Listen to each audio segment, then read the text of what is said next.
I could tell you how strong your leadership is in the first 30 seconds of hearing you talk. My name is Antonio. I work directly with business owners and executive teams, and one of the first things I listen to is language, because language is going to expose authority. If you want sharper thinking and better leadership conversations, hit that like and subscribe button, and I'll get straight to the point here, no fluff. Most leaders realize this, but hopefully every we're trying, the team feels quietly trains weakness. Let's break down how your language sharpens decisions and how to fix it. How much do you know about your next conversation? So I was sharing a video and I said, you know what?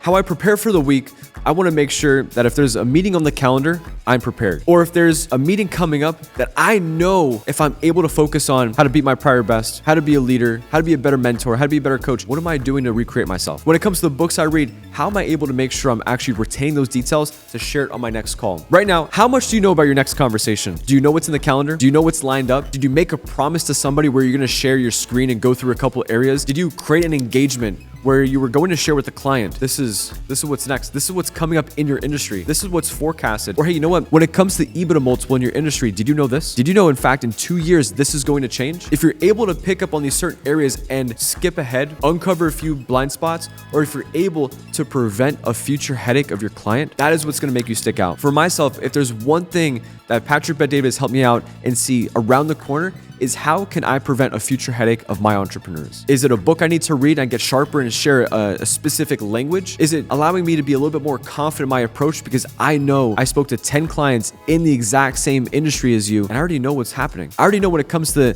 the West Coast, this is how this industry is being affected. I already know in the next 3 to 5 years, this industry is going to lose probably 30% of exposure. If I'm able to pick up on these certain areas, and if I'm preparing for these conversations and I'm able to use the language, industry specific language, that's what's going to make me stand out. There's one of the guys on my team, very, very intellectual, has a very good language. He's clearly, when it comes to international business, he's done very well. He's well-versed in this industry. He's well-versed in having this language. He had an opportunity to train the team, and he was sharing when it comes to this industry, this is the things to use. When it comes to this industry, this is the language to use. When it comes to speaking to this founder or the CEO, this is the language they like to hear. This is how their brain operates.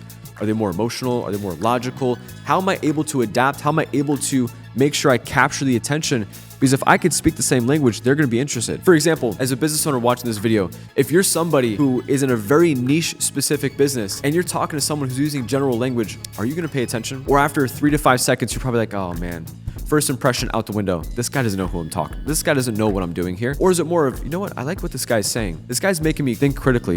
He's a critical thinker. Got it. He's sharing experience. He's sharing stories. He's sharing things that have made him stand out in the space. Got it. I want to hear more. If you're making me think, I want to go a little bit deeper. I'll go on a tangent here for just a moment. There's a moment in time when you see someone who has done something so incredible in their lives. At that moment where something changed is a moment when they were disturbed. The moment when they were disturbed, odds are it's a video they watched. It's a life experience that took place. It's someone in their life that challenged them. There's something that happened where they were disturbed and their life changed for the best. You could use anybody that's in the industry today who've built an incredible business. Maybe they started from the gutter. Maybe someone told them they couldn't do it. Whatever that mindset was, it changed their approach to life and business. I share all this because that's a use of language. Language is so darn powerful. If I'm able to master language, be very intentional, read the books, outstrategize. At Value Team, we have Outwork, outstrategize, outimprove, and outlast. I know if I'm improving, my language is going to change. When you talk to your clients or when you talk to your team, what is the language that you use? For example, I know there's guys on the team where you can sit there and call them any time of the day, they'll answer the phone. I can challenge them. Hey, do you want weak leadership or you want strong leadership? Got it. Hey, what happened over here? You told me you were going to do this. You told me there was an opportunity for me to sit there and correct what we were talking about. You weren't acceptable to it? You weren't susceptible to it? That didn't make sense? Got it. Okay. There's other guys on the team where you can sit there in the moment and challenge them. Or there's guys on the team where you might say, man, if I challenge them directly like this, their whole week might flip upside down. But in that moment, I know how to adapt. I know what language to use and I know how it's going to affect the relationship moving forward. Most importantly, what can I do to better adjust? I leverage our AI. I leverage books. I leverage case studies.